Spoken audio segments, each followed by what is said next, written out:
अक्षय तृतीया व्रत के महामत को सुनने के पश्चात उसने अक्षय तृतीया पर्व के आने पर सुबह जल्दी उठकर गंगा में स्नान करके और विधि पूर्वक अपने देवी देवताओं की पूजा अर्चना की तथा व्रत किया और जल से भरे घड़े में जल से भरे घड़े में पंखा, जौ, सत्तू, चावल, गेहूं, नमक, घी, गुड़, दही, सोना और वस्त्र, इस तरह से अनेक वस्तुओं को भगवान के चरणों में रखकर ब्राह्मणों को उसने उनको दिया।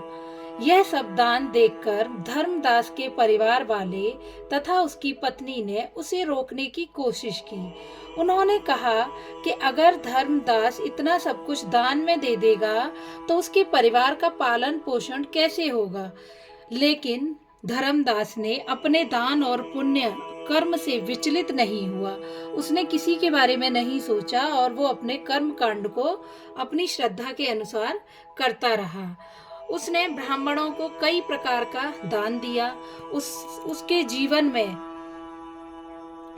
में जब भी अक्षय तृतीया का पावन पर्व आया, उसने हर बार विधि से इस पूजा पाठ को और दान को कायम रखा। कभी उसने उसमें कभी कोई कटौती नहीं की। वो हमेशा करता ही रहा। जैसे उसने किया था वो उसी तरह उसने हमेशा उसको अपने कर्म को आगे भी वैसे ही किया। अनेक रोगों से ग्रस्त तथा वृद्ध होने के उपरांत भी जब वो बहुत बीमार रहने लगा और उसको बहुत सारी बीमारियां हो गईं, उसने तब भी अपना उपवास और अपने धर्म कर्म और दान पुण्य को चालू रखा। कभी भी उसने उसको कम नहीं किया। उपवास करने में उसने या पूजा पाठ करने में उसने कभी भी अपने आप को, बीमारी को या उसने अपनी परेशानी को सामने नहीं लाया। यही वैश्य दूसरे अगले जन्म में कुशावती का राजा हुआ। मान्यता है कि अक्षय तृतीया के दान किए गए दान पुण्य व पूजन के कारण ही वह अपने अगले जन्म में बहुत धनी एवं प्रतापी राजा बना। जो उसने इस जन्म में किया था उसने उसका फल अगले जन्म में उसको भगवान ने उसको दिया। वह इतना धनी और प्रतापी राजा था कि त्रिदेव तक उसके दरबार में अक्षय तृतीया के दिन ब्राह्मण का वेश धारण करके उसके महायज्ञ में शामिल होते थे। अपनी श्रद्धा और भक्ति का उसे कभी भी घमंड नहीं हुआ। वह प्रतापी राजा महान एवं वैभवशाली होने के साथ साथ धर्म के मार्ग पर भी हमेशा बहुत उससे चला और कभी वह विचलित नहीं हुआ।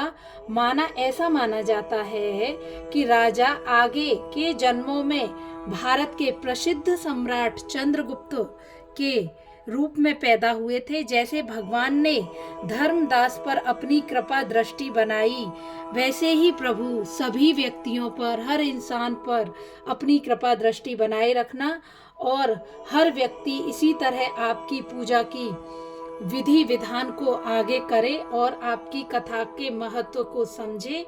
जो भी इस कथा को सुन रहा है वो इस कथा के महत्व को समझना। जैसे धर्मदास अपनी धर्म के प्रति उसने अपनी भाव भक्ति रखी, उसने किसी के बारे में नहीं सोचा, सिर्फ उसने अपने धर्म और अपनी भक्ति के बारे में सोचा और वो हमेशा ऐसे ही कितनी भी बाधाएं आई उसने उन सब बाधाओं को छोड़कर अपने देव भक्ति उसने रखी। इसी तरह प्रभु हर व्यक्ति, हर इंसान को अपने कार्य में सफल होने की शक्ति देना। जैसे धर्मदास को दी वैसे ही हर इंसान को देना। जय हो प्रभु।